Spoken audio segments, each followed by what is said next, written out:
ചന്ദ്രന്റെ രാശിമാറ്റത്തിലൂടെ സൃഷ്ടിക്കുന്ന ഒരു യോഗമാണ് ബ്രഹ്മയോഗം. ഏത് രാശികളിലാണോ ബ്രഹ്മയോഗം രൂപപ്പെടുന്നത് അവർക്ക് അപ്രതീക്ഷിത ധനനേട്ടവും സമ്പത്തും ലഭിക്കും. അതുപോലെ ഇവർക്ക് ആഗ്രഹിച്ച രീതിയിൽ സമ്പാദിക്കാനും നല്ല ജീവിതം സ്വന്തമാക്കാനും സാധിക്കും. ഈ യോഗം വളരെ വിരളമായിട്ടാണ് ഭാഗ്യമുള്ള രാശികളിൽ രൂപപ്പെടുന്നത്. നിലവിൽ ചന്ദ്രൻ ചിങ്ങം രാശിയിലേക്ക് മാറുകയാണ്. അതിലൂടെയാണ് ബ്രഹ്മയോഗം രൂപപ്പെടുന്നത്. ആ ഭാഗ്യരാശിക്കാർ ഏതൊക്കെയാണെന്ന് നോക്കാം.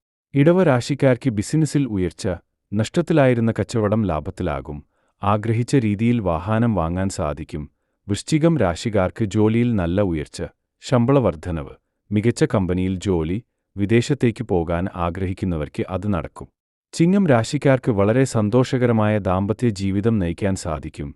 പുതിയ വാഹനം വാങ്ങും, ഏത് പ്രതിസന്ധിയിലും തളരാതെ മുന്നോട്ട് സഞ്ചരിക്കാൻ സാധിക്കും.